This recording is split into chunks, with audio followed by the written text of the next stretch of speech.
This is the legend of a woman named Rebecca. Born and raised in Calgary, Alberta, Canada, Rebecca already had a strong sense of determination from the very beginning. In whatever goals she set, and in whatever tasks she did, Rebecca showed amazing potential. Despite the discouraging, disparaging, and destructive comments, Rebecca pushed on with ferocity and grace. Rebecca was happy. And then one day, a single career decision would change Rebecca's life, in many different ways. In 1998, Rebecca would attend law school at Queen's University, and she would graduate in 2001 with her Bachelor of Laws, LLB, and in 2002 with her Master of Laws, the LLM. After being called to the Bar of Ontario in 2003, Rebecca would begin her versatile career. From 2003 to 2009, Rebecca would begin her litigation practice in various legal areas. She would also act as staff lawyer to the Canadian Bar Association and as policy counsel with the Federation of Law Societies of Canada. At the same time, Rebecca was a per diem Crown Attorney with the Ministry of the Attorney General in Ottawa. It doesn't stop there. In 2015, Rebecca would complete her PhD at Carleton University's Department of Law and Legal Studies. She was the first graduate to ever complete the program, and she completed it while simultaneously winning a Senate Medal for Outstanding Academic Achievement. In 2017, Rebecca earned a certificate from the program on Negotiation Masterclass at Harvard University. In 2018, Rebecca received a certificate in mediation from the program on negotiation at Harvard Law School. Rebecca was, and still is, an adjunct professor with Carleton University's Department of Law and Legal Studies. In 2019, Rebecca would serve as the Diversity, Equity, and Inclusion Manager at Gowling WLG in Ottawa. In 2024, she would then be called to the Bar of Nunavut and would serve as the Senior Program Manager and Advisor for the Law Society of Nunavut. If you thought this was everything, think again. Rebecca's experience across so many fields inside and outside of law are so plenteous, there's just not enough room at all to fit all of it in this introduction. But there is enough room to describe Rebecca in 2 words: legal polymath. This is the legend of Rebecca Jaremko Bromwich.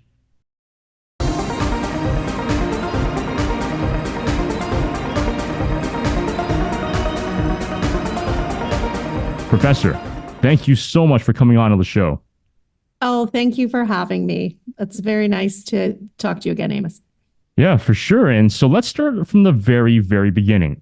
What inspired you to go to law school? Well, I have sort of 2 stories about that. I have a story that's my facetious, humorous story, which is that there was a guy I was dating at the time, and I was quite young, and he said that I was too nice. I was a nice girl, and nice girls don't go to law school. So we were at a lunch table, and I actually walked from the lunch table over to a payphone and registered for the LSAT, and also broke up with him, like in the same transaction. It turned out to be the last day you could register for the LSAT that year, and so then I was young and arrogant, and I would not recommend doing what I did, which was write for the LSAT without really studying for it. I did, and I was fortunate enough that it worked out, and I went to law school. So that's the facetious version of the story. There is a more serious version of the story. My father, who passed away actually a couple months ago and was a really important role model for me all my life, someone who was just a really great person in my life. He actually started law school and never finished for a variety of reasons. And so I felt like finishing the task that he had started. So I would assume that his experiences, along with many other early experiences, would have prepared you or would have set you on the path towards going to law school. I mean, it's safe to assume that at this point? I mean, there are a lot of early experiences that put me on the path for going to law school. And one of the reasons, I mean, you described how you put it in such a nice way that I've had a diverse career. I've also had, I've changed my mind a number of times. I have kind of a love-hate relationship with being a lawyer and with I love a lot of people who are lawyers, but the legal profession and the way law operates in society. And so I keep kind of trying to find my way within it and find a space that I want to be in where I feel like I'm making a good contribution. And I have been in various places for various periods of time and enjoyed what I do. I mean, I like teaching. I like practicing law. I like the law reform work I've done. I just haven't found that space where I feel like this is really where I belong. Although I do enjoy the work, the Law Society of Nunavut. We're working at a kind of a system level on shifting and changing the way the bar admission process is done. We're also reviewing the Legal Profession Act in Nunavut. So it is a really interesting space to be in. And so I'm excited about that. So with that also comes a plethora of challenges that you face, both early on in law school and also with your day-to-day time and day-to-day work schedule during work as well. So what are some of the greatest challenges that you faced early on? Some of the greatest challenges I faced early on. Well, I mean, there's a variety of challenges. I mean, I was, as a young teenager, I was on my own at quite a young age. I had a loving family, but there are a number of complicating factors. So I had economic challenges as a young person. I also was challenged by my, need to. Oh, I'm not answering this well. I'm trying to think of what is my greatest challenge. I mean, there were issues with respect to at the time that I was growing up. It was less socially acceptable for a woman to become a lawyer, and so that was certainly a challenging dimension to my experience. I think being young and poor, because I was when I was living on my own. In my teens, that certainly was challenging. But I have trouble answering the question because I feel so grateful. I've had such good fortune in my life. I had, loving parents, a loving family. I had my health. And I had, a tremendous amount of drive and lots of people who've been important in my life. So it's weird because I don't really focus on those challenges as much. Yeah, I totally get it because everyone has a different set of challenges that they face. So it really differs across the spectrum. So one person can also have a good family support, but yet not be able to have the same opportunities as a different person who may also have the same opportunity, have better opportunities, but don't necessarily have the same family support. So it's like a whole mishmash of different life experiences that people bring to the table. And I know, I think your answer was great because, again, you faced your own set of challenges, and those challenges are, no matter what, they're legitimate, right? They're legitimate. They also define who you were as a professional and who you are as a person as well. So for many others, I think going into the legal profession for the first time, I think some of them would probably relate to maybe some of the lack of support. Maybe not necessarily always from the family side or from the individual side, but more from also the profession itself. Without going into too much detail, some of them may not necessarily have had the best opportunities in terms of the quality of articling or the quality of their own professional pursuits at the time. So there's really a whole mishmash of this as well. So I think the answer is great. Well, so. I want to say though, like, I acknowledge and validate and believe the misfortunes and difficulties of others. I will say, however, the legal profession has been very good to me. And I'm grateful for that. And I think, there's that, metaphorically speaking, when you had a good ride up, you want to send the elevator back down. But I had a good articling experience. I articled for a large firm. I was able to secure an articling position where back at that time they paid for my bar admission course. I did well in law school and I liked law school. I had a fun time in law school. I made lots of friends that I continue to be friends with to this day. I did not feel alienated by law school. I felt like I had trepidation about that and nervousness, but I actually really enjoyed law school and made a lot of friends and connections I continue to value and cherish. And then I secured a great articling job, and then I was able to do my master's. I had wonderful mentorship, and then so a thing that was challenging for me is I had 4 children in 4 years immediately after becoming a lawyer. So I mean, on the one hand, that's challenging. On the other hand, not all challenges are bad. That's a wonderful what a great problem to have, these 4 beautiful children, and then trying to balance this amazing career that I love with having 4 beautiful children. Very, that was challenging, but what a good problem to have. And I ended up having amazing mentorship and support. I always like to say her name because she has passed away now, but Kathleen Chapman was a managing partner at the firm that I was working at when I was first in practice, and she was so lovely to me. She came and visited me in the hospital when my first baby was born. She let me bring my baby to the office because, I was working. I took the perspective of working part-time instead of really taking a full maternity leave. And so I worked like a day a week, and I brought my really small baby to the office before she was able to be mobile. And I, was so grateful for that. And I remember Kathleen gave me flowers when my baby was 6 weeks old because she said, you know what, people forget what you've been through. And so I had such wonderful accommodation there. And then I was wonderfully accommodated. After I left private practice and started my PhD, I was working at the Canadian Bar Association, and I was accommodated with a 0.6 schedule. So I had a part-time lawyer job that was interesting, and I was working on law reform issues, and I was able to secure like the things that, and the reason I mention all this is the things that women of my generation and even younger women than me have mentioned as being problematic in their experiences. I didn't face those challenges. I was accommodated by my employers. I was respected by my employers. I was not myself personally sexually harassed. I had a great experience. That doesn't mean other people didn't have a bad experience, but I'm fortunate enough that I somehow managed to get through the cracks in the legal system, in the legal profession, and have a good experience. And so my job, I think, there is, now that I'm older and I'm like a more senior person in the legal profession, is to try to help make sure that other people can have the positive experience I had, because it is possible to have that positive experience. I'm living proof. And the thing is, we don't talk about it as much anymore, but when I was younger, we used to talk a lot more about attrition of women from the legal profession. So of my graduation year in the legal profession, over 50% of women were leaving within 5 years, and I didn't. And it was because people did such a good job of making sure that I was valued and that my work was treated with respect and that my time was regarded respectfully. So I guess what I'm seeing is, I would say that I'm kind of living proof that actually it's possible to surmount those challenges. And for the profession, for mentors, for partners, for managing partners in firms, for management in law adjacent workplaces to actually be really good. Absolutely, because that quality of mentorship is good not only for junior lawyers and also for those who are new to the profession or in their first few years of the profession.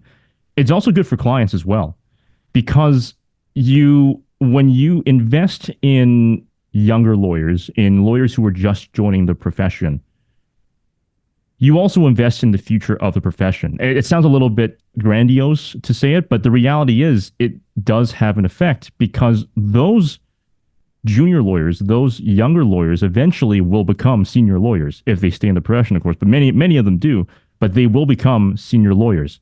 And they will be the ones who will be taking on the mentorship roles. They'll be the ones who will be taking on many, even more files and clients than they were in the past. And that, I think, does wonders for the profession, also for the administration of justice, because when you have better quality lawyers, you have better quality service to clients. So yeah, that mentorship is so absolutely important, especially in this day and age, with this podcast being recorded in Canada and focusing on a lot of Canadian issues.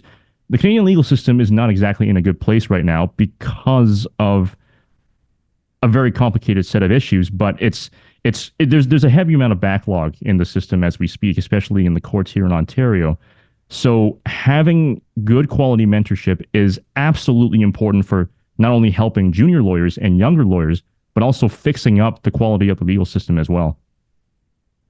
Absolutely. And I think in reflecting on it, I had really good managers, and I had, not that they were perfect, but I had really good managers. Another really good manager I had is Tamara Thompson at the Canadian Bar Association. She did a wonderful job, and she's a wonderful feminist legal thinker who did a wonderful job ensuring that it was possible and accommodated for me to, be a participant on working on the cutting edge of the legal profession when I had, young children and I had childcare obligations. And so all of those things were, done well in my case. And because I've seen them done well, I can hopefully try to do them well when I'm in a management role myself, and when I'm trying to sort of help craft legal change and law reform and change the rules and structures within the legal profession in various jurisdictions, starting in my immediate role with Nunavut, but also in general.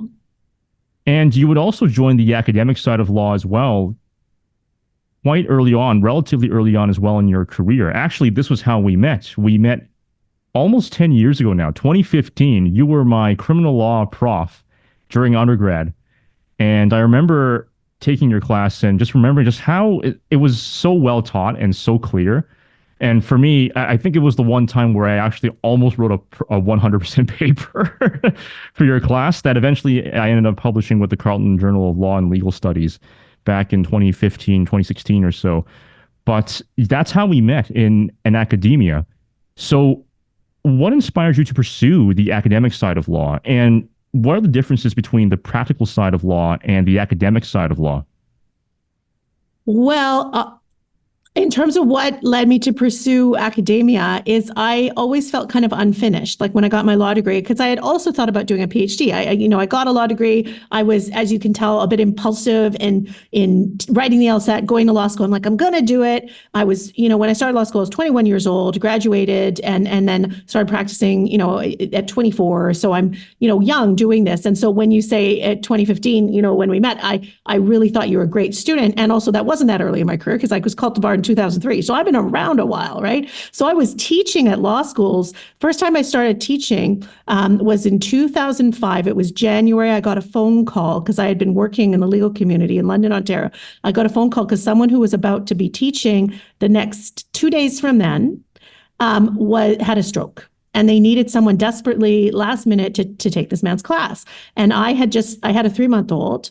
And so it was going to be a couple hours, 1 day a week. So my first university teaching work was when I guess I was 28 and I had a little baby. And so I had someone who was able to watch her for a couple hours. And so I started teaching when I was the same age as, if not younger than, many of my students. So that was an interesting situation to be in. And so I've had this, again, I've had this like back and forth relationship with law and academia. So on the one hand, I love academia because I love thinking about ideas, and the space you have when doing an academic project to really think through an idea and be creative and look at all the nuances and really do that research is fun for me. I really like doing that.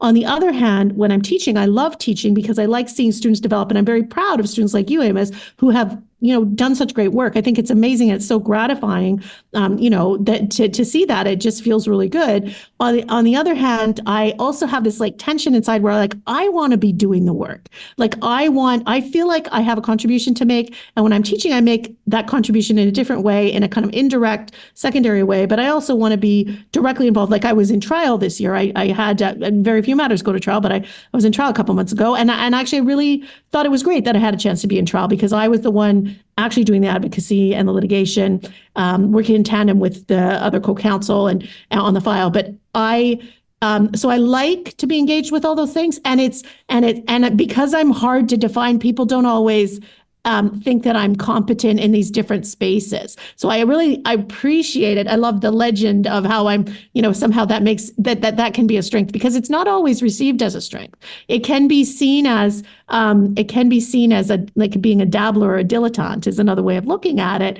And people, when they look at your work, if they know you do other work in other fields, sometimes they think, oh, well, she's not really an academic or she's not really a lawyer because she does these things. But I would say if you look at my work independently, my academic work, and this is where I get a little defensive, get my back up, look at my academic work independently of my other work that I do, and then evaluate it. Is it wrong? Am I doing it wrong? And the answer is, according to various reviews and evaluations, no, I am not, in fact, doing it wrong. And that I think human beings are capable of doing a variety of things. Some people like to specialize. Some people like to do one thing well and really focus in on it. But other people remain kind of intellectually curious about a variety of different things. And I think as long as we're making a contribution and being helpful in that way, I think we should be more receptive to people changing their minds and doing different things.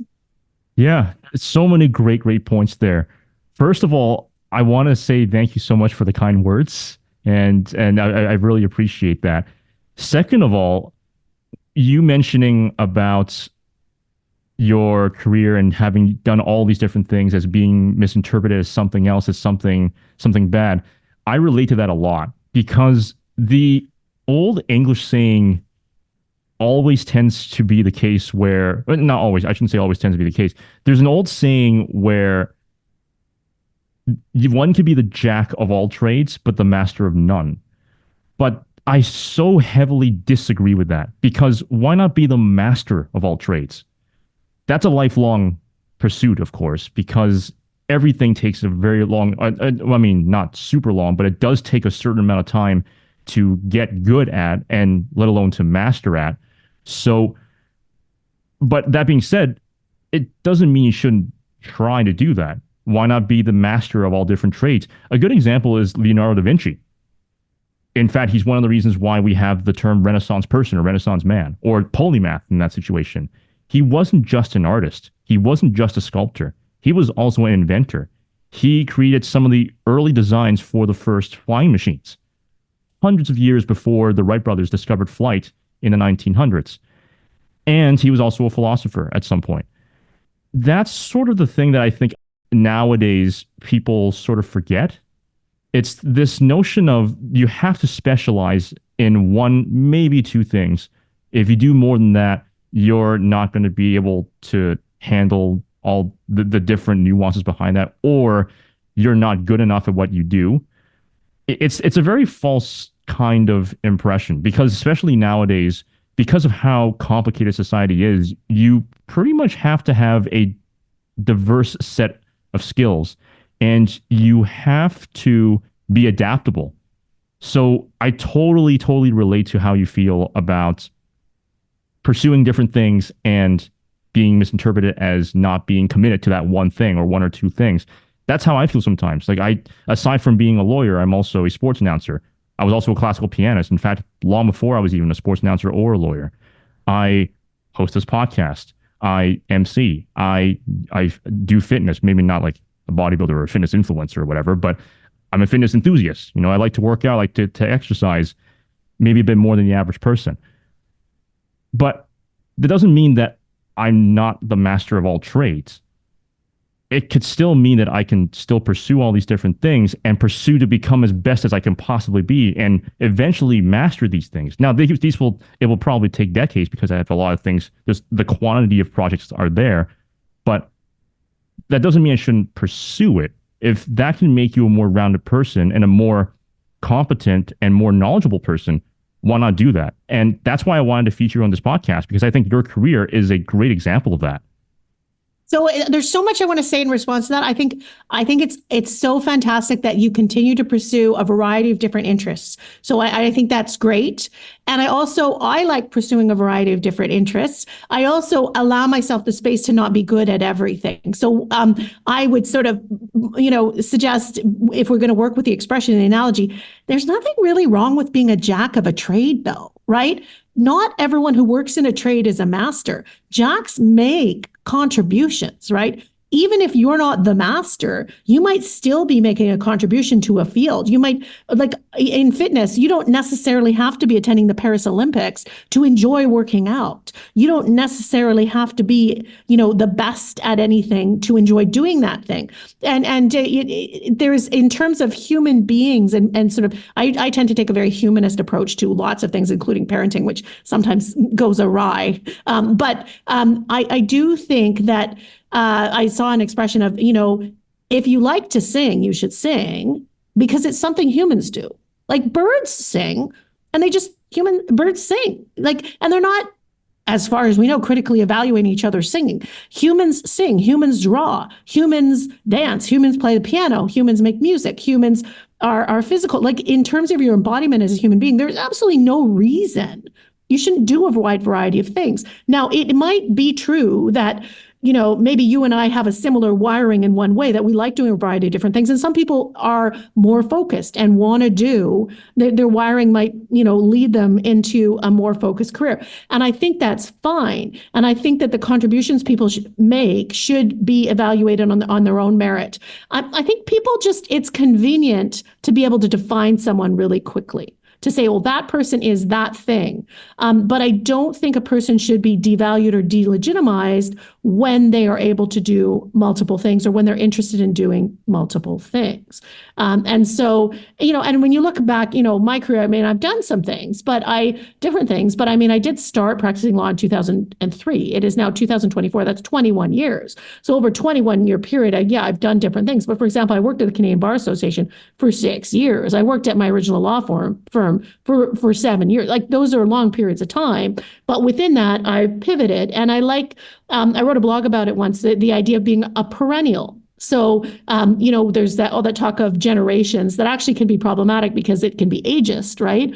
But what if you're a perennial? What if you keep springing up in different places, and you just have that continued freshness, continued curiosity and interest in the world? And it's, a quote from the Bob Dylan song of, he not busy being born is busy dying. And I always like to think, well, I'm just busy being born over here. And maybe I am the jack of a variety of trades, but okay, that's fine. I don't actually mind, because I can be, reasonably good enough to make a contribution in a variety of different fields. And actually, in terms of life goals, I'm good with that. I don't have to be, the world's best artist or the world's best writer. I like the fact, I've written novels, and I liked writing novels. I'm not currently writing a novel because I don't have a story in my mind right now, but I think we should allow ourselves, if it is who we are, if it suits our authentic makeup, to follow the appetites of what our minds want to do, especially when,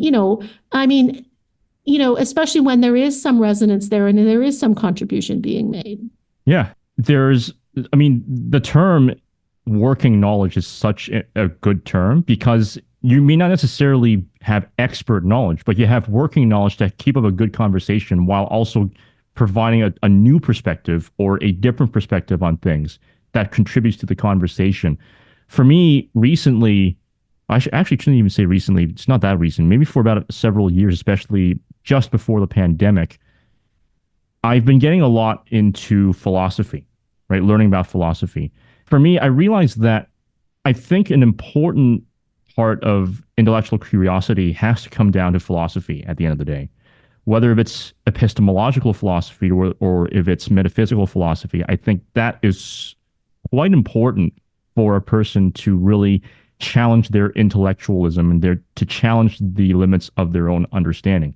So for me, I've read, like Friedrich Nietzsche.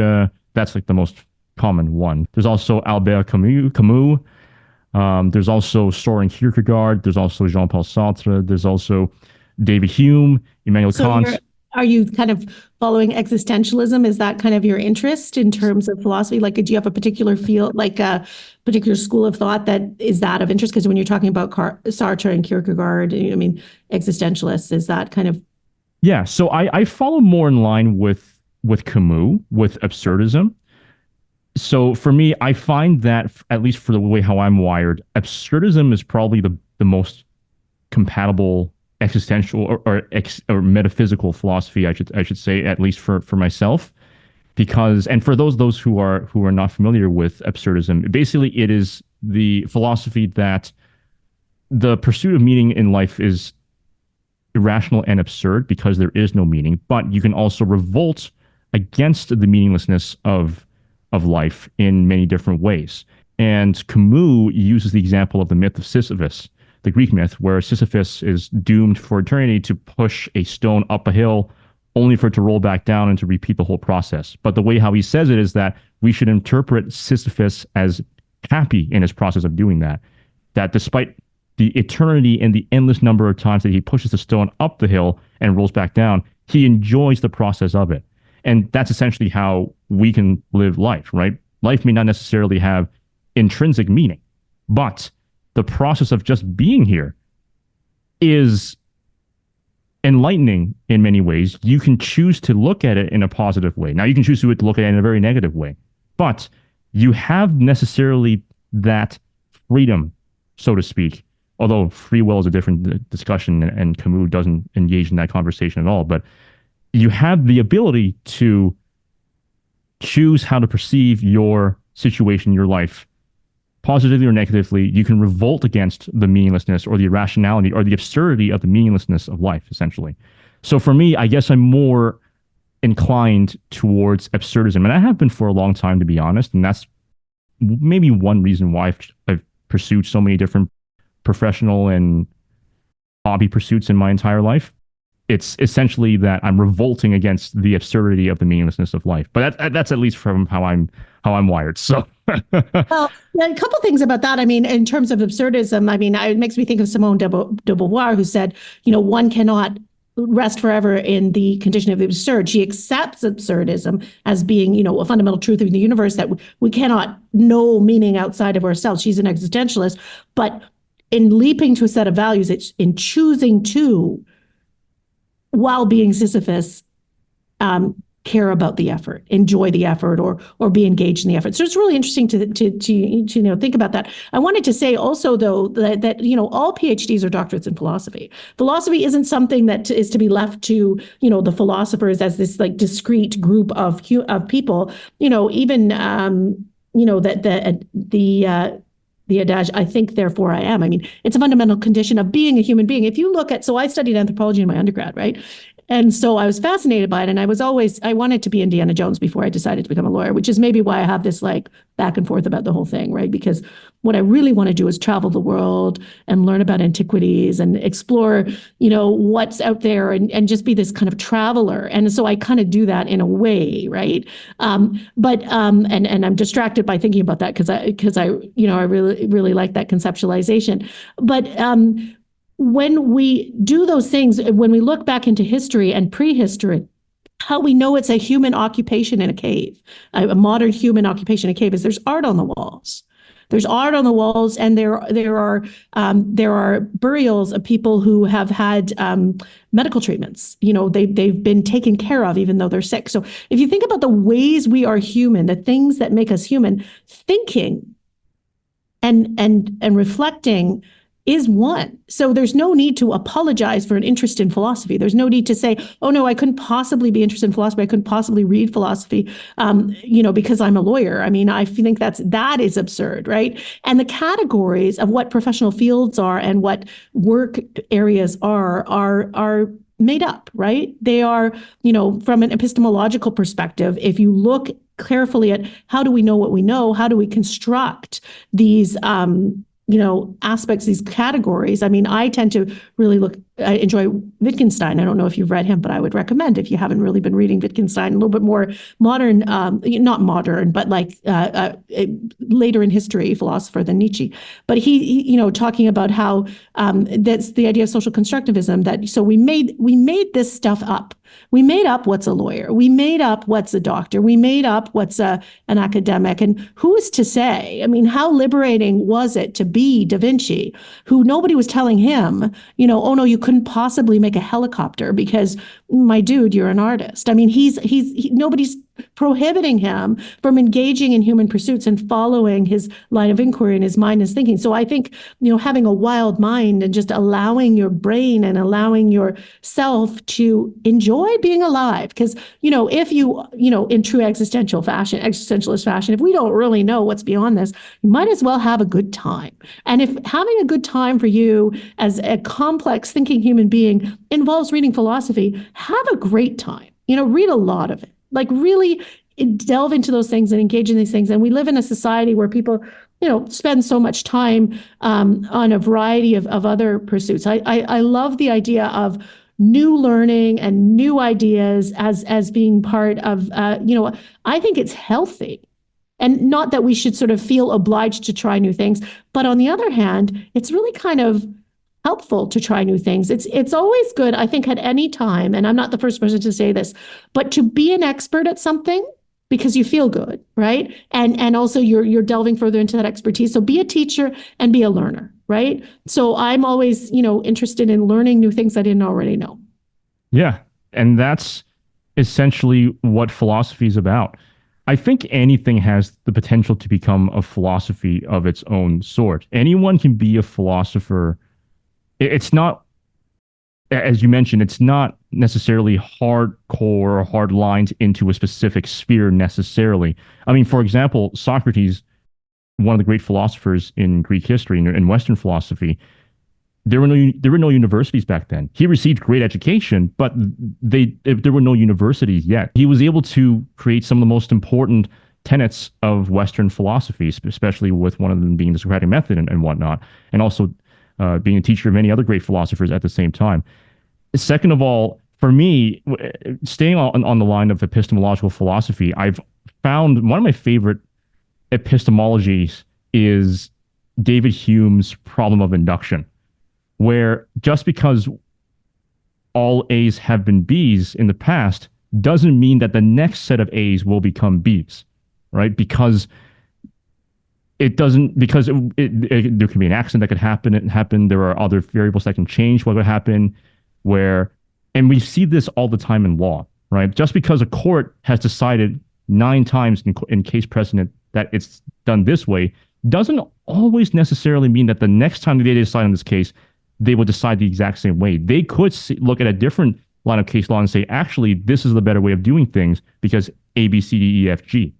So for me, that's one of my favorite lines of philosophy, my favorite problems of my favorite philosophical problems, because we see this on a daily basis in our professions as lawyers and also in many other things in life as well. Sometimes we can predict as much as we can, but sometimes it may not always happen the way that we predicted. The weather, for example, we can predict that, oh, based on this temperature, the barometer here, and the air pressure here, it'll be a sunny, and it'll be a sunny day tomorrow.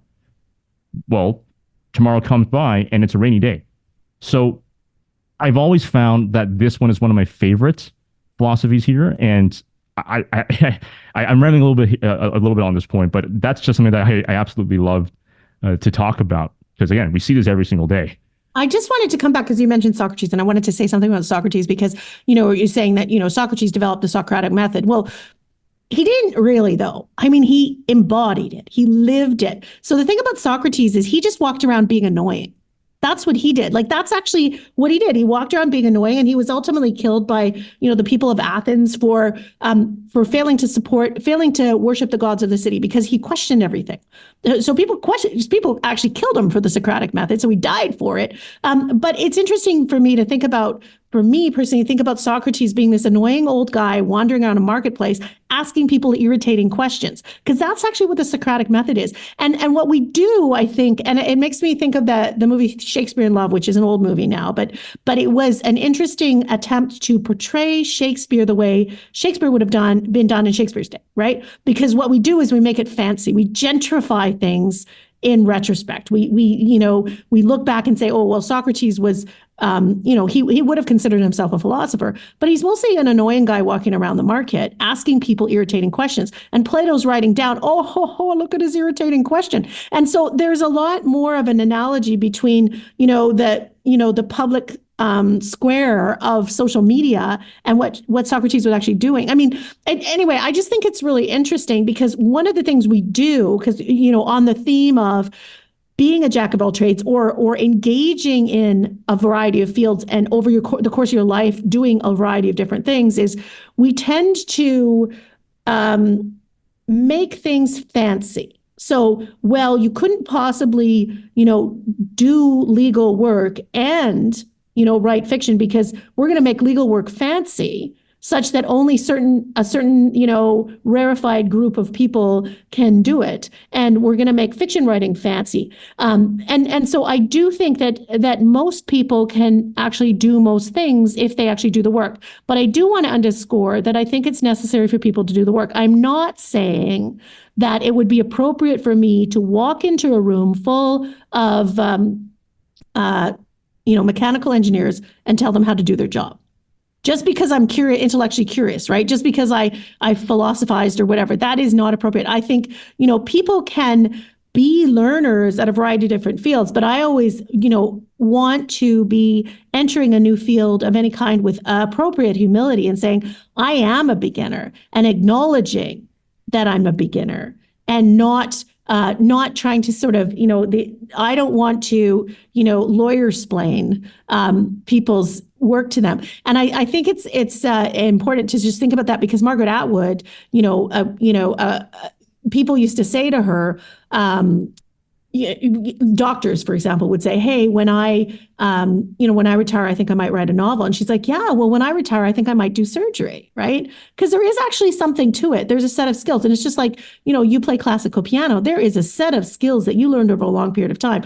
I would imagine you did a lot of practice of piano, right? So you worked on that. And so, anyway, so what I am an advocate for is learning all kinds of things that float your boat, like follow your appetites and what you're interested in, learn the things, but actually learn them, right? So philosophy, for example, is a discipline. And so you're engaging in philosophy, you're talking about different philosophers. I think it's not really appropriate for an educated person to say, I'm engaging in philosophy, unless they're actually engaging with philosophy. And you're talking about, you've read various philosophers and you're in conversation with them. And I think what I see sometimes people doing is saying, well, I'm a philosopher, but they're not actually really doing that, right? So to claim, I don't like it when people claim to be a variety of things. I like it when people actually do a variety of things, but those are two different things, right? Yeah, absolutely. One big problem that a lot of people who think that they're enlightened, and that's something that I never call myself. I never call myself enlightened, because once I say that, I immediately put a cap on the limits of not knowing what I don't know. So many people who claim to be enlightened or claim to be like, oh, I'm very philosophical, they tend to use Occam's razor a lot, and they also tend to be very opinionated about, oh, this is the philosophy and every other philosophy fails. No, that's not how it works. Every philosophy has their strengths and weaknesses. Like, for example, I may be absurdist, but absurdism does have its weak points, and it does have its own, I don't want to say logical fallacies, but it's not a perfect philosophy. There's no such thing as a perfect philosophy at the end of the day. The thing about philosophy, and you said it perfectly, is knowing what you know, knowing what you don't know, and being conscious of the fact that there are even things that you don't know what you don't know. It's by being careful about the limits of your knowledge and being mindful of that and trying to understand how you can break through those limits, or how to expand your knowledge base on something, and then going forward with it. I don't think any philosopher out there would ever call themselves, I'm enlightened, because, again, in doing so, they just limited their own thinking capacity. They said, oh, I've found everything that I ever wanted to think of in philosophy. Whereas no, it's a lifelong kind of march. And that's why, to be very clear, I'm not a philosophy major, first of all. And second of all, I'm not as well trained, anywhere close to well trained, as those who did pursue a major in philosophy of some sort, and those who do spend the bulk of their time reading through philosophies and then also philosophizing on their own and engaging in these kinds of discussions. For me, I'm just doing it casually. So, I mean, that's why I wanted to make it clear. So, like, I'm not, if you're coming to me, if anyone's coming to me for philosophy advice, don't. No, I'm a lawyer. Just because I'm a lawyer just doesn't mean that I'm a philosopher. But what I am saying is that it's what we were talking about, having that working knowledge of at least being able to engage in a conversation, to at least kind of pick and pry at different ideas and seeing how they work and they don't work. I think that's something that is such an important skill, regardless of whether one is a full-on philosopher or not. I think that kind of curiosity, like you said, is an important skill to necessarily have, and also to challenge your own belief system as well. Unfortunately, I've run into a couple of bad experiences where sometimes I want to engage with these kind of conversations with friends, but they just can't do it because they haven't built that kind of capacity up yet. I guess I was a weird kid in saying that I started reading philosophy at age 8 or age 9. So for me, I guess from that age, I kind of developed the capacity to continuously question, which is why I love the Socratic method, because the Socratic method is the opportunity for me to be wrong. You know, yeah, the Socratic method is a chance for me to be incorrect, to be wrong, and it's an opportunity for me to figure out where I went wrong, and then change my philosophy or change my knowledge base or increase my knowledge base to make up for that wrong, to make up for that mistake or that logical fallacy there. Whereas, unfortunately, we live in a day and age where people just don't have time for that. They don't have that kind of capacity. So maybe so many of my friends don't necessarily have the capacity to sit down and think, what is the meaning of life? Or why are we here? Or what are we doing with our lives? And like you said, they want easy answers, but life isn't always easy. So that's where I run into a couple of bad experiences with trying to engage in these kind of conversations. But again, I think it's important to have these conversations because that also really defines why you are here and why do you pursue the things you want to pursue, right? I think, Professor, you and I have at least had some points in our lives, in our respective lives, where we have thought about that and have pursued different pursuits in our lives based on some formulation of that and some self-reflection of that. I think that's important for more people to have. That makes them more empathetic and sympathetic to other people as well. I'm rambling a lot again, but I think this is an important point to do. I wanted to say a couple things based on what you're saying. They're just kind of stemming from what you're saying. First of all, Socrates asked us all to be really brave. And the people of Athens at the time of his life couldn't handle it, right? Because he's like, you know what? Be prepared to be wrong. And if you're wrong, accept it, admit it, and like be ready to be wrong. And it's so hard to be ready to be wrong. And there are things that we're all kind of ready to be wrong about. And then there's other things that we're like, wow, that is going to be a problem for me because I've been really committed to this particular course of action. So Socrates asks us to be very brave. Secondly, when we're talking about education, I mean, I have gotten a lot of education in my life. I mean, enough degrees that it's becoming a pathology. I'm actually not looking for new credentials right now. I like learning new things. And I also, one of the things that I've learned is that more education doesn't equal more intelligence, right? And some of the smartest people in my life, some of the people I most enjoy talking to aren't necessarily the most educated. They are intellectually curious. I love it when people are intellectually curious and they might not be talking about philosophy because maybe that's not what they've kind of learned or that's not the field they're interested in, but they might be interested in something. And anytime, so it's always an interesting thing to sort of figure out what's interesting to someone.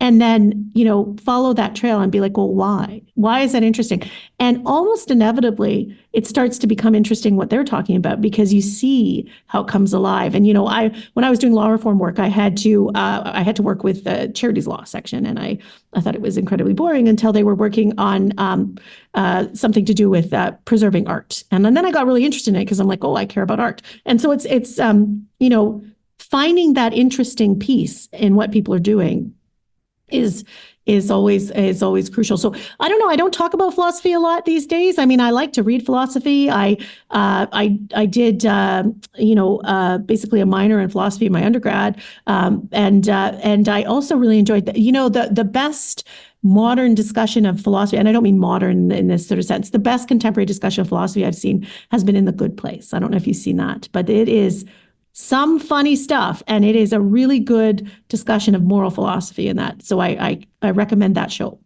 It's that sense of, you mentioned perfectly how sometimes people are ready to be wrong on certain things, but not ready to be wrong on other things. I think one big topic, and I mentioned this on two earlier episodes of this podcast, is the definition of love, or the expression of the definition of love. So there's this conception today where the Western definition of love, especially the post-20th century, post-21st century definition of love, is the universal definition of love across every single culture around the world. Not true. It hasn't been that way forever. In fact, that definition has only been around for about 100 to 200 years, roughly. Now, the conception of love does exist, but the definition of it and the expression of it across different cultures is quite different. And one of my earlier guests, Dr. Katat Sang, he did a research project which featured this, which he had learners from every single country in the world except for North Korea. And that's what he essentially found.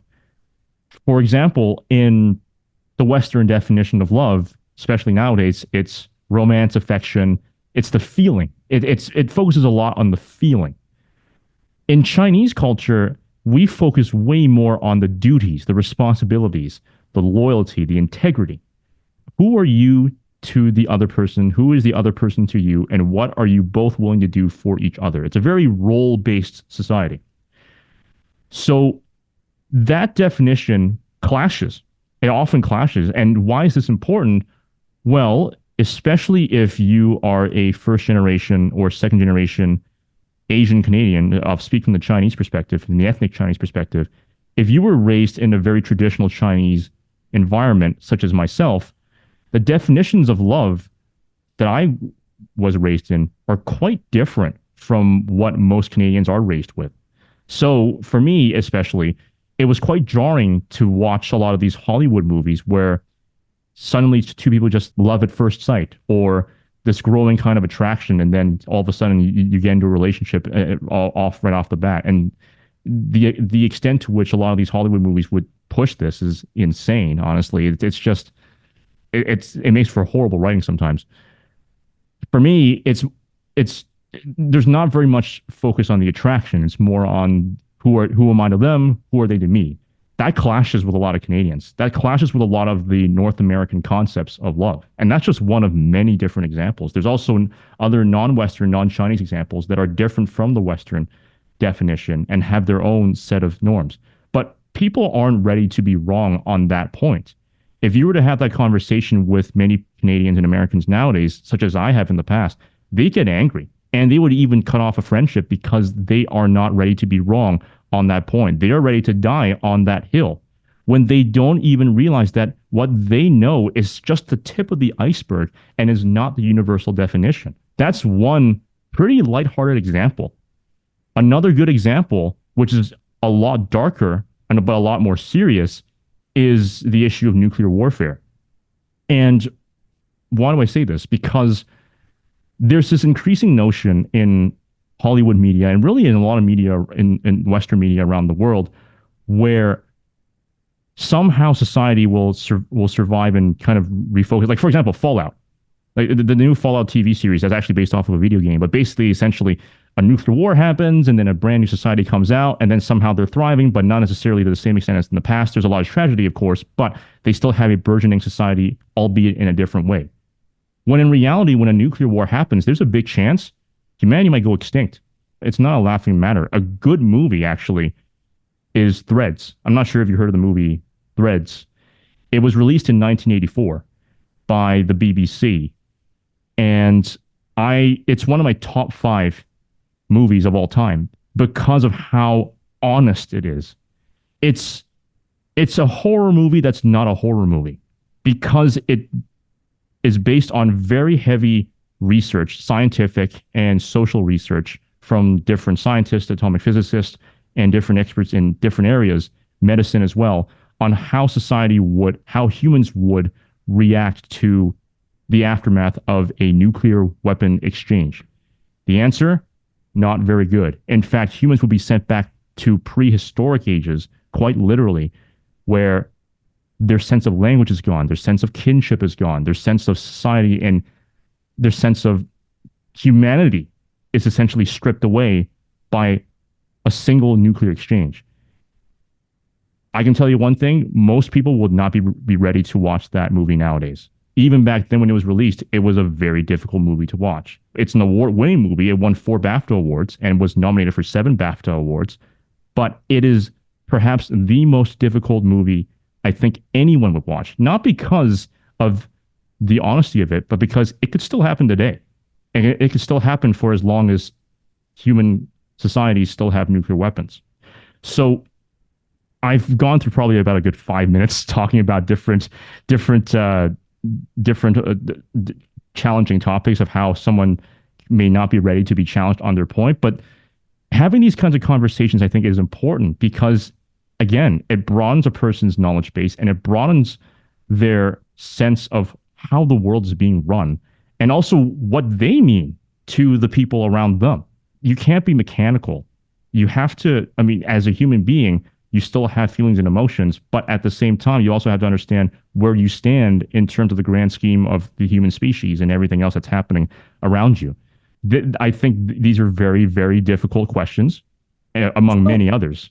Thinking about love and nuclear war. Okay, so this is like a lot right now, Amos. Okay, so I just wanted to say about the definition of love, like hearing you talk about in terms of, a cultural understanding of love, coming from, a more collectivist society, and that idea of romantic love, which is, a Hollywood creation, but it's present in a variety of other contexts, which is sort of a 20th century notion. Thinking through, I was talking about Shakespeare before, but Shakespeare in love with this movie, but like, Romeo and Juliet that we all read in high school, kids understand that to be a love story, but it wasn't actually a love story. It wasn't written as a love story. Shakespeare at the time was talking about the flouting of authority by teenagers, destroying the lives of many people and killing several, right, over a period of a few days. And so we kind of reinterpret back into that story this kind of celebration of romantic love. And we can all kind of relate to how romantic love can be a nice feeling. But are human beings really wired for permanent monogamy in the concept of romance? Maybe not. Are they capable of attachment in a long-term way on the kind of collectivist rationale that you're talking about? Actually, yes, that makes sense, right? So, and again, my father died recently, and he was a faithful and loving husband and father. He had 4 children, and he stayed with his wife. But all my life, he never verbally expressed, he was not a demonstrative guy, and he wasn't physically affectionate. But I knew my father loved me because he went to work every day and he did that work. And I knew he loved me because he made sure I had warm boots in the wintertime in Calgary where it's cold outside. I mean, we have this kind of Hollywood-based construct that we need demonstration. And so we kind of set ourselves up for failure in a lot of ways. And actually, when I think about in the personal, in terms of my greatest challenges, you asked that question at the beginning. I mean, one of the challenges I've had is not an early challenge, but one of the challenges is reconciling my own personal ambition and my own interests with this idea of romantic love and the idea that, I was married. I got married young. And, that's how I ended up having 4 kids, is I was married. And so I was trying to simultaneously live in this narrative of a successful middle-class woman, which means having kids, which means being married, and adhering to this concept of romantic love in that way. And also, I couldn't really totally sustain that because I, curious about life in different ways. And maybe for me, the bourgeois or middle class, suburban concept of, the 2-car, 1-car, 1 minivan family with, shoveling the walks and whatever else. It just maybe didn't suit me. But I spent a long time trying to kind of live within a structure that I actually didn't like. And on the one hand, I feel okay about it, partly because of the way I was raised. I love my children. I love my children. And I was willing to live in a reality that wasn't really consistent with where my heart wanted to be in order to, sustain and support them.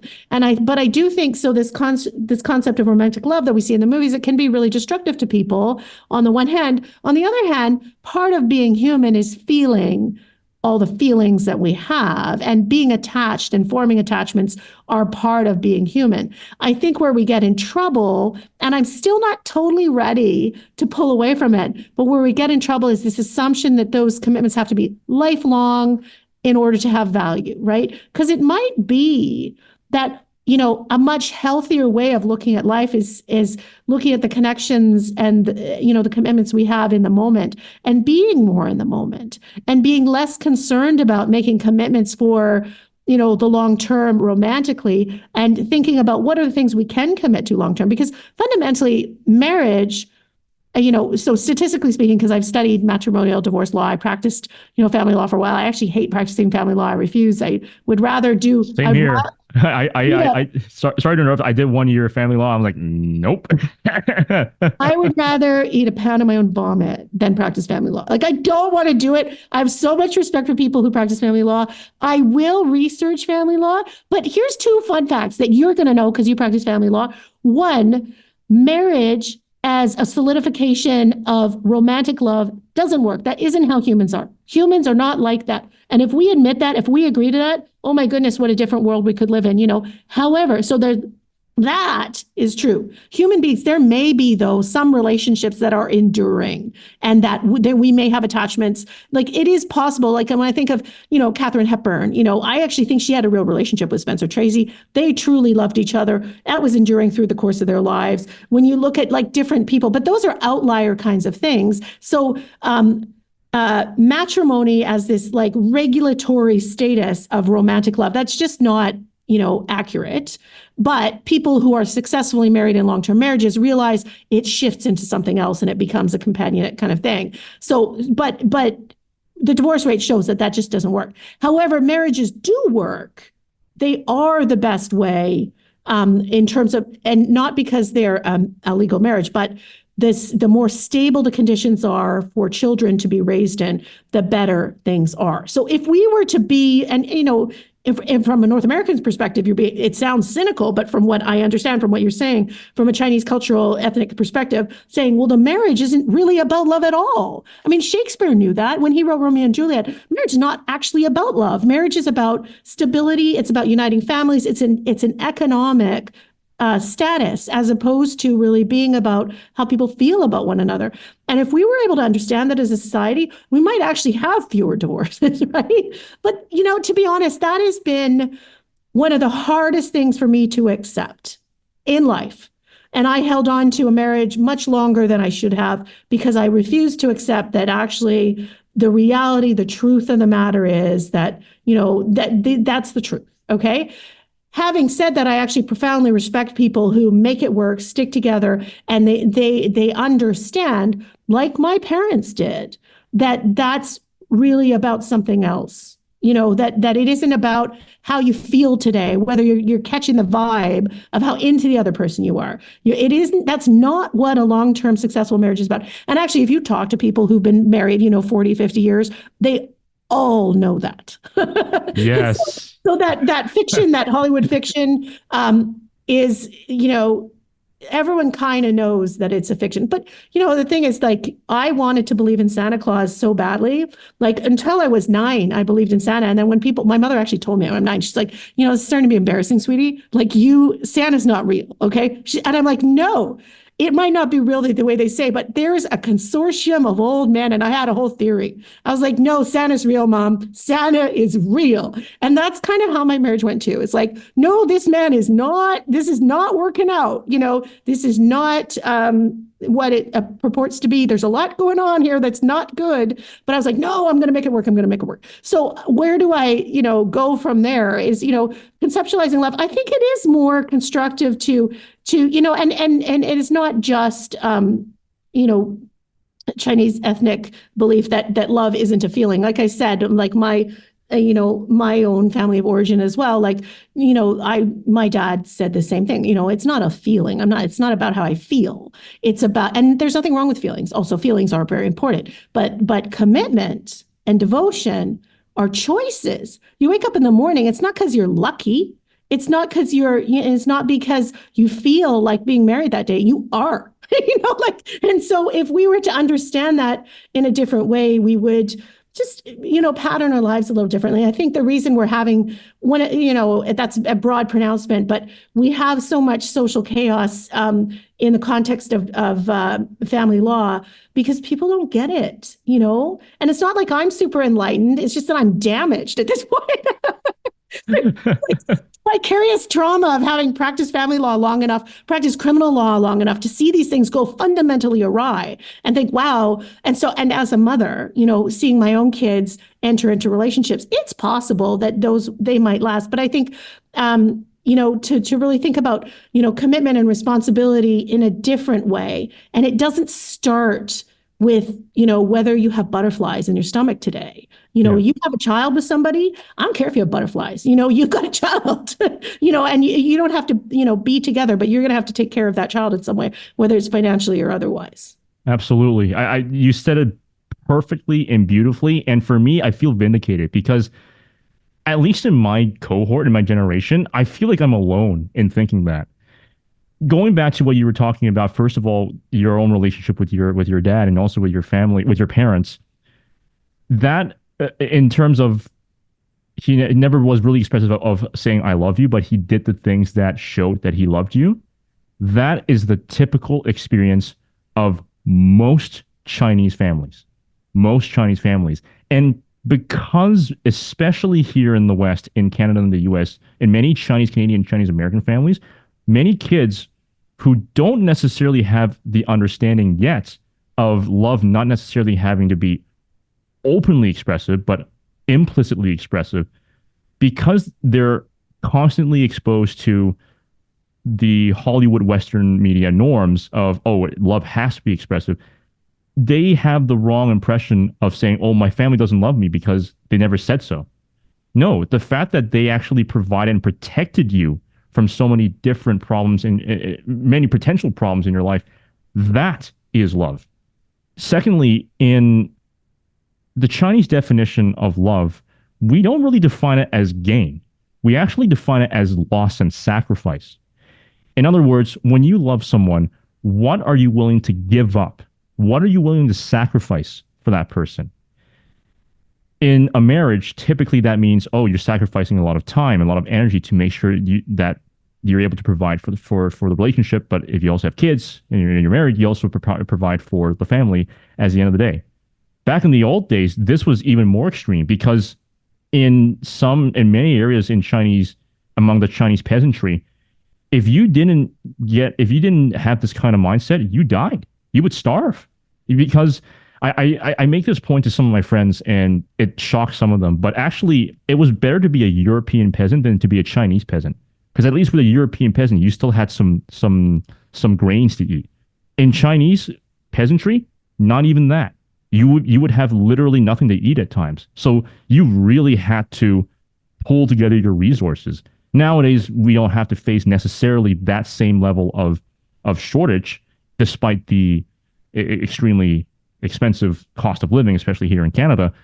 But that cultural DNA, that historical DNA, that mindset of providing for yourself and for the people around you, that is a very pervasive and strong belief and strong mentality and idea that still is in the mindsets of many Chinese people. Actually, it's actually one of the core tenets of Confucianism, and to some extent legalism as well.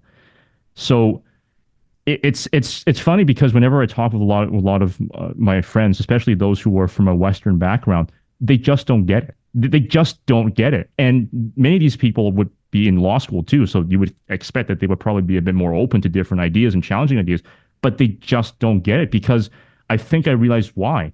Many of them have a very different foundation philosophically or even culturally from myself or from people that I've known in the Chinese cohort. So it's having conversations like these, and that's the reason why I wanted to have this podcast, the show as a whole, is to have these kinds of conversations to challenge the idea and to say, what if there was a better idea? What if there was a different idea to do certain things? And especially in the concept of love and relationships and connections, that is so important. You mentioned also a point about attachment. Great point. I'm so happy you made it, because not all attachment is romantic. Even in the people that I've met and spoken with in their 60s or 70s, when they mentioned why their marriages lasted, it wasn't always because of their romantic attachment to each other. If anything, many of them said that the romantic attachment was gone. For them, it was actually the platonic attachment. It was actually that it's like a friendship, a very deep friendship that has developed over so many years and decades. That's what kept them together. And it's this sense of, as you said, commitment that they managed to cultivate and make work despite the many challenges in life, that has led them to enjoy 40, 50, 60, or even 70 years of marriage.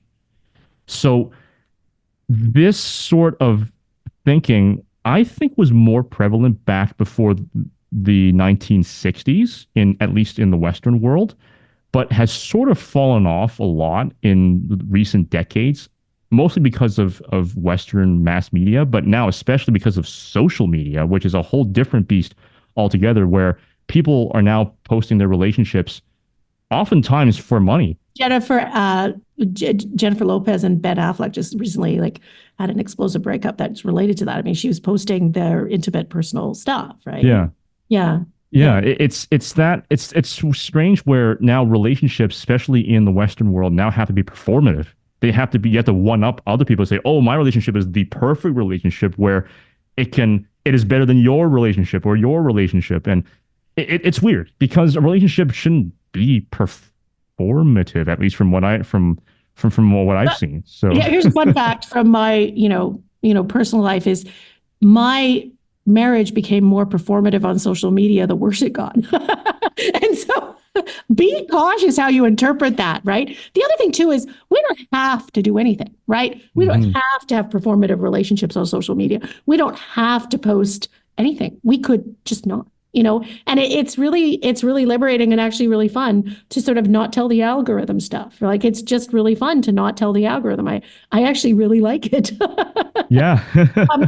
And so because privacy is part of what, initially is part of, what freedom is about, living in a free country, living in a free space, like the values that the sort of founders of Western liberal democracies had. One of them was privacy, right? And so what we do all the time is we compromise it for what? For likes, it's interesting. We want so much affirmation. We want so much validation. And so it's an interesting journey to, I've sort of grown up alongside social media because I joined Facebook, when it was like new, right? Like I'm the age cohort of all the other old ladies on Facebook now. And so I, like have seen that mature, but I do notice my kids actually they feel less compelled to share with social media what they're doing. They're less, and I think that the sort of Gen X generation or elder millennial, I heard that I'm a geriatric millennial, actually is what I heard. That's my new fun term, that I'm apparently a geriatric millennial.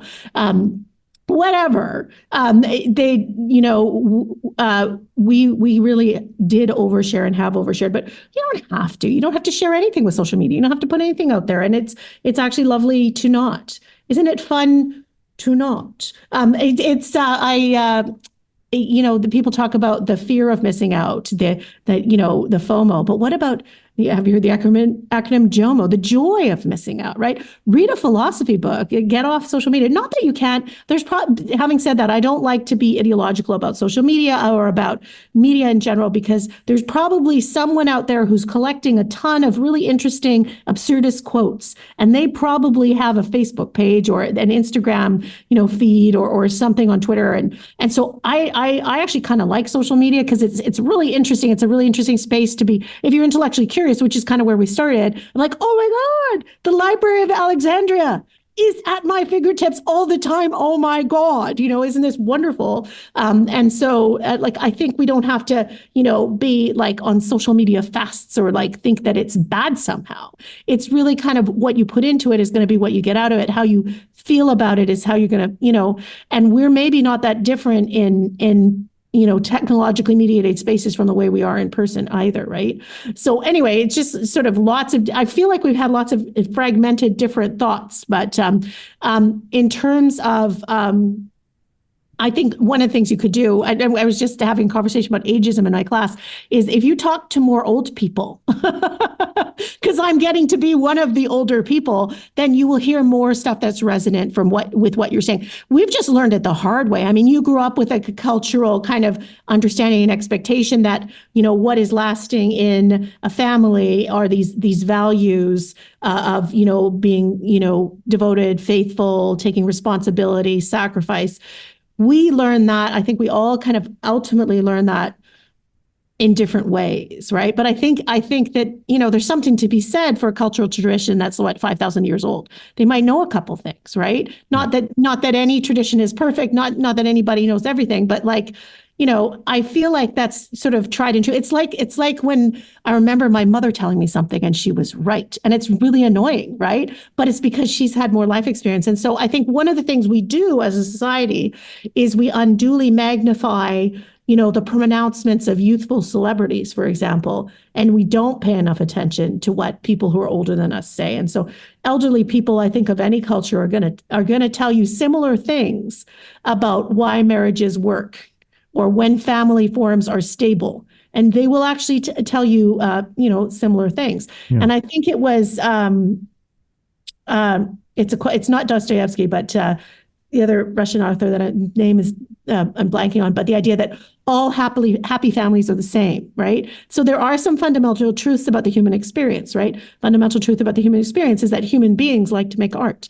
Not everybody, but thinking of, for example, my daughter is very, very, competent, high functioning in university, and she's now finally allowing herself to make art. When she was younger, she was afraid to make art because she wanted to do it right, and now she's kind of released herself from that obligation because she knows she's sufficiently good at other things.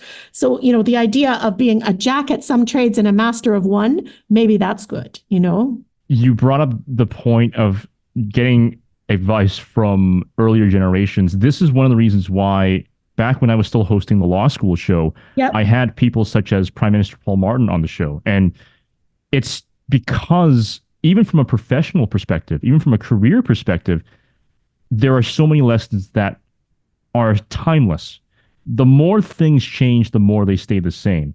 And even talking with Paul Martin at the time, with Prime Minister Martin at the time, the lessons he learned from his father, Paul Martin Sr., and the lessons that he learned from Paul Desmarais, who he used to work under for the Power Corporation, are still really important lessons to learn to this day. I think the most important lesson I learned from my conversation with Paul Martin was with Prime Minister Paul Martin was honesty is the best policy in whatever you do. Because in many situations, the truth will set you free. And in many cases, the ugly truth, while it is ugly, is better because it makes people be honest about themselves and reevaluate where they are in life and whatever they're trying to do in life as well. And social media is a problem because of that, because social media is so performative. For me, it accentuates, although it does accentuate the good parts of someone, I argue that it accentuates more of the bad parts of a person as well. And in this case, it's performative. It's so performative that sometimes you even lie on social media saying that, I have this perfect lifestyle, I have this rich lifestyle, or I have this perfect relationship, when really it's not. It's probably the opposite of that. What I tend to find with people is that because it's so performative, even some of their life experiences, they think that they falsely think that they are more enlightened than other people. I think the biggest problem, or one of the biggest problems with that, is the issue of travel. I often hear many people say that, they're very well traveled. They traveled to this country this number of times. They traveled to this number of countries around the world many times. And they consider themselves very enlightened because they've tasted or have seen or have experienced physically the culture in that country. Now, don't get me wrong. There are good things that come out of that from experiencing it that way. But here's an argument that I think is potentially controversial, and a lot of people in my audience may very strongly disagree with. You can travel as many times as you want and still not know anything about that culture.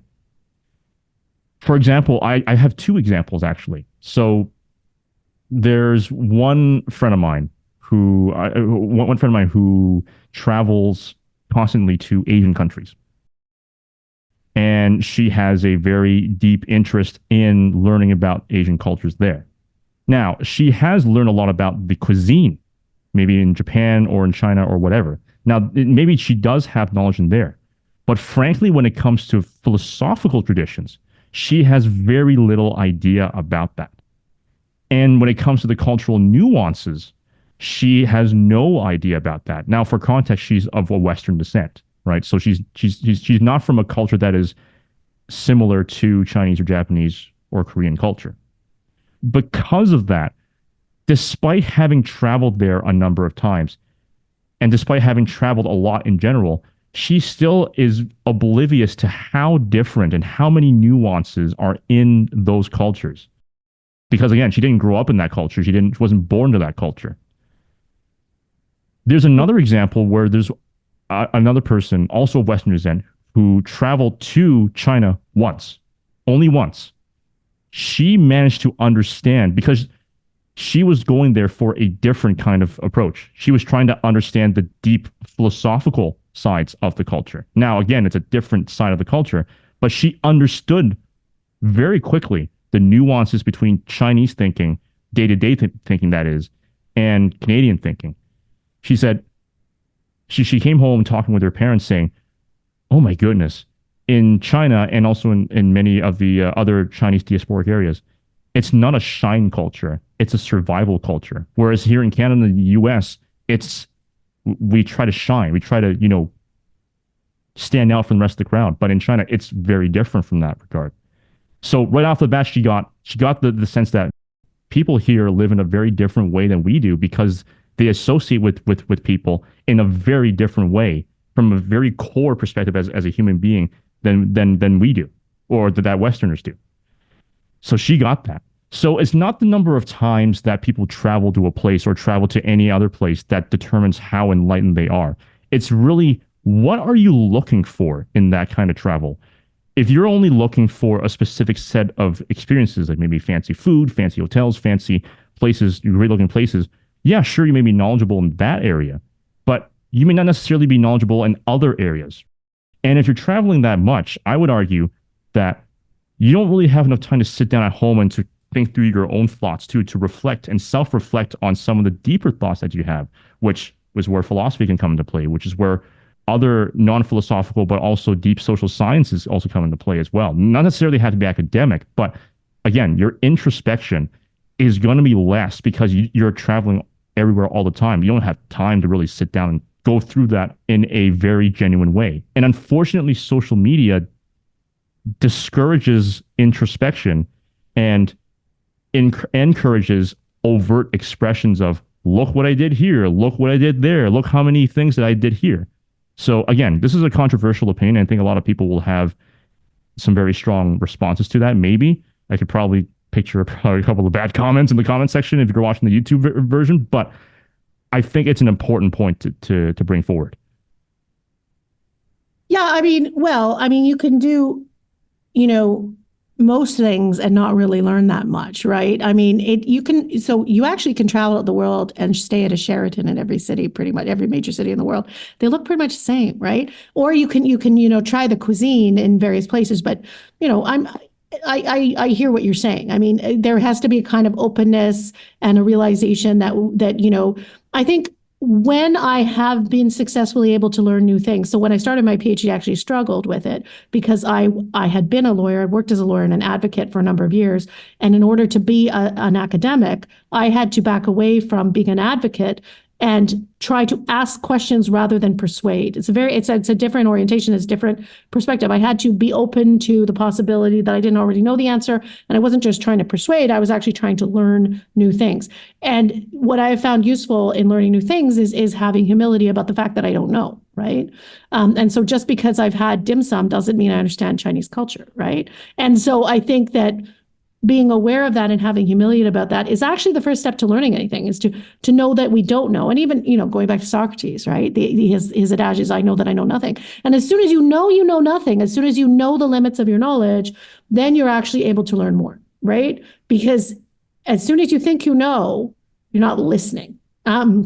So, that's the concern there. So I always want to be learning new things. I always want to be, trying new things. I do want to kind of stabilize and, be in the same place for a while, but I do think that it is beneficial to, and not a negative, to try different things. Yeah. So a quick point, a quick point on that. And as we begin to close this episode, yeah, for me, for example, I'm not a person who travels a lot, but that doesn't mean that I'm not willing to try different things.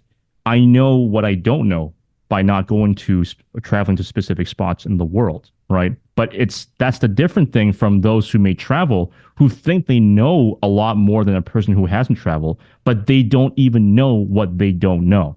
So there's a massive difference between these two kind of things, because there's a difference between awareness and lack of awareness when it comes to the limits of your knowledge. And I think we didn't really cover a lot of your career in this conversation, Professor, but I think from seeing your own career thus far, you've really pushed the boundaries of what you were able to know. and also knowing what you don't know, but also eventually knowing that thing through life experience or through a pursuit in that area. And from all these experiences, I think that you would have some great advice also for the younger cohort, and especially those who are younger parts of our audience here on This is Legend of. As my last question, what are the greatest lessons that you've learned in your career so far, and what's your advice to those who want to pursue a multifaceted career in whatever they do? The greatest lessons I've learned in my career, I think it's hard to say, but people are really important. And so the people you work with are going to matter. And so whether it's academic work and you have a supervisor, or whether it's colleagues in your workplace, people matter a great deal, and people keep coming back around. And sort of, one story I've told before, but when I decided, I was already working as I was teaching. So this is in the time frame during which I think I was teaching you as an undergraduate. I thought, it would be cool to be back in a courtroom. So I approached the Crown's office, and I was hired to be a per diem Crown. And the person who hired me was a former student of mine.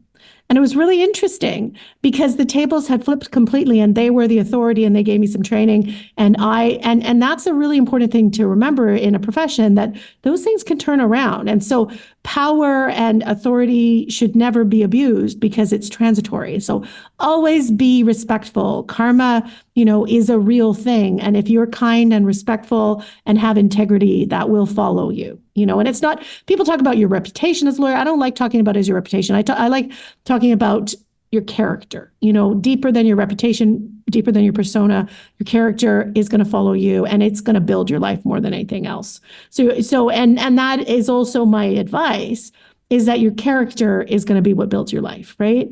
And so one thing I've struggled with, and I think we all struggle with in this world where, socially mediated performance and image is such a big part of our existence, is to be more concerned with our character than we are with what people think it is, and actually it's okay to not everybody has to know everything. You don't always have to try to refute or correct other people's, perceptions of you. The truth will out eventually. And, or if it doesn't really matter. I mean, privacy is an important value. And the other thing too, we talked about my career, having sort of a diverse path, and that's okay. I'm at a point in midlife where I'm thinking I'm probably going to settle a little bit down, not settle for, but settle down. I'll probably be doing the same thing for a little while because I'm liking it.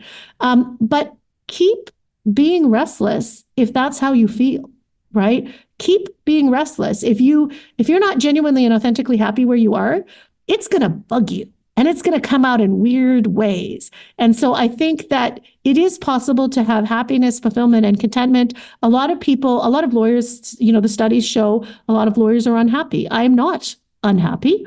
I'm also not particularly wealthy as a lawyer. So, there was one chart that I saw once that I thought was actually funny in a dark way, which is the inverse correlation between lawyers' incomes and their happiness. And I do okay. But it is true that sometimes you get paid a lot of money because your job sucks, actually. And the reason they have to pay you more is so that you'll do it. If it was super fun, you would do it for free. The things we enjoy, nobody pays me to go see Macklemore in concert. People do not pay me for that, right? Because I like to do it. And so, it isn't worth doing it just for the money. Do what you enjoy. We have to make concessions. We talked about, collectivism and Confucian philosophy and having a practical orientation. Most of us cannot afford to simply just, let the wind blow us somewhere. But if they're going to pay you a reasonable amount of money to do something you actually like to do, that is a better gig than seeking more money, more status. And status as well is, I'm a middle-aged divorced woman. I mean, my status, it's interesting in social hierarchies. I'm aging as a woman, and that makes me less visible and everything like that. The less concerned we are with things like that, the less we care, the happier we are, right? So focusing a bit more on the day and what is driving you, what's making you happy. I know as I said, there's a lot of mental health issues in the legal profession, a lot of unhappiness. So my early experience in the legal profession shows that it can be better. So don't settle for it not being good, right? You can ask for accommodations that you're legally entitled to. B, keep looking until you find something that actually works for you. And C, it's okay if you fail, right? I mean, you don't want to have your client be wrongfully convicted. Fortunately, that's never happened to me. But you do want to allow yourself to make mistakes. And in the course of my life, I have, it hasn't been the linear trajectory that I maybe would have imagined or hoped for. My life doesn't look exactly like I would have planned on it looking, but you know what? That's okay. And it's okay if I'm just one in a community. And I did want to say one parting thought, because I've got to go, but I do have a parting thought. So when I was in legal ethics, when I was in law school, back then legal ethics was an optional course, which is funny, but I took it. And we talked about, you were talking about Socrates. So Plato's allegory of the cave, it's at the end of the Republic. And so there's this allegory of choosing lives. And so they are at the shores of the river Styx, which is the ancient Greek underworld, and they're choosing lives. And ultimately, the smart Odysseus chooses the life. So the life that is chosen at the end is a quiet life of an ordinary man in an ordinary town. And there is something, and so the moral of the story is mediocrity isn't necessarily bad. If you have a joy-filled life, if you find solace in your relationships, your family, your hobbies, the things you enjoy, we don't need more than that. And it won't necessarily make us happier or more fulfilled, and we won't necessarily be making a better contribution if we're seeking status. So my intention going forward for the rest of my career, because I'm in the middle of it, I intend to live a long time, but I intend to also have another, half of my career is to have an authentic career where I am genuinely helping people and serving the interests of justice. And that's all I want. So I don't have any more specific objectives than that. Wise words to end on, and very insightful advice to end on as well. Professor, thank you so much for coming on the show. I'd love to have you on again as a regular fixture on This Is the Legend of for future episodes as well. I think your advice and also your life lessons in your career, I think even for this episode and for future episodes, I think would be a very, very, very important and very insightful addition to the show, and would be very, very meaningful for our guests as well. But again, thank you so much, Professor. Well, happy to be on, and I'd be happy to come back again. It is always interesting to have these sort of free-ranging conversations. I don't know if anybody wants to listen to me talking about random things, but heck a doodle, I'll talk. So thanks very much for having me, Amos. It's been great. Thank you. And thank you to our audience for listening to or watching this episode of This Is the Legend of. You have just heard and seen the living legend of Professor Rebecca Jaremko Bromwich. Please follow us on our social media, especially on Instagram at This Is the Legend of, and also on our LinkedIn. You can also follow me on my Instagram at The Real Amos Vang, or you can visit our website at www.thisisthelegendof.com. You can also subscribe to our YouTube channel, smash the like button, and click the bell notification icon so you won't miss a single upload of new content. Once again, thank you so much for tuning into this episode. Stay tuned for more content. Until next time, stay safe, stay healthy, and stay legendary.